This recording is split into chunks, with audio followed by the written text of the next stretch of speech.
ओम श्री परमात्मने नमः।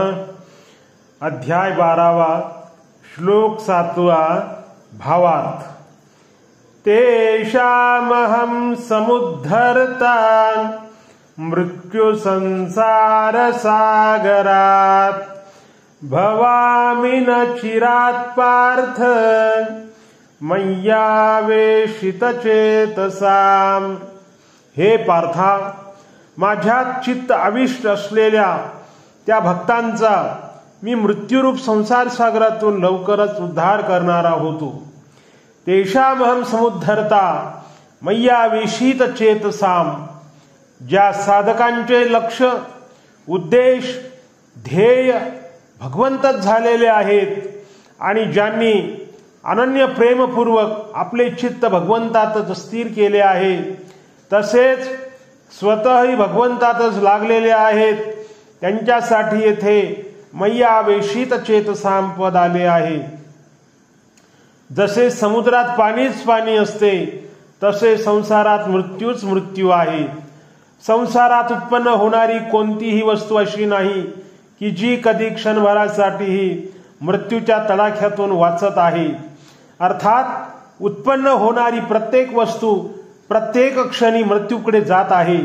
म्हणून संसाराला मृत्यू संसार सागर म्हटले गेले आहे। मनुष्यामध्ये अनुकूल आणि प्रतिकूल दोन्ही वृत्ती राहत असतात। संसाराची रचना, परिस्थिती तसेच प्राणी पदार्थाविषयी असलेल्या अनुकूल प्रतिकूल वृत्ती राग द्वेष उत्पन्न करून मनुष्याला संसार बंधनात टाकतात। येथपर्यंत असं दिसतं की साधक सुद्धा संप्रदाय विशेष आणि संत विशेष यांच्याविषयीही अनुकूल प्रतिकूल भावना करून राग द्वेषाचे शिकार बनतात। त्यामुळे ते संसार समुद्रातून लवकर तरून जाऊ शकत नाहीत। कारण तत्वाच्या इच्छुक साधकाला सांप्रदायिकतेचा पक्षपात फार बाधक असतो। संप्रदायाचा मोहपूर्वक आग्रह मनुष्याला बंधनात टाकतो। म्हणून गीतेत भगवंताने ठिकठिकाणी या द्वंद्वापासून, राग आणि द्वेषपासून मुक्त होण्यासाठी विशेष भर दिला आहे।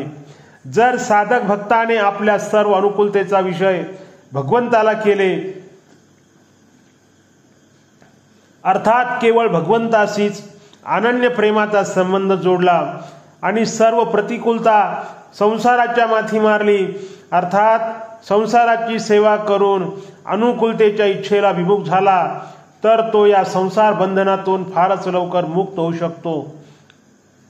संसाराविषयी अनुकूल आणि प्रतिकूल वृत्ती उत्पन्न होणे म्हणजेच संसार बंधन आहे।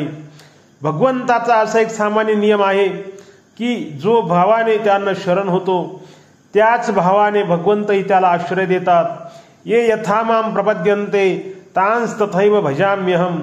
म्हणून ते म्हणतात की जरी मी सर्वांमध्ये समभावाने स्थित आहे, समोहम सर्वभूतेषु, तरी पण ज्यांचा मी एकमात्र प्रिय आहे, जे माझ्यासाठी सर्व कर्म करत असतात आणि मतपरायण होऊन नित्य निरंतर माझ्याच ध्यान जप चिंतनात लागून राहतात, अशा भक्तांचा मी स्वतः मृत्यू संसार सागरातून फारच लवकर आणि योग्य रीतीने उद्धार करतो।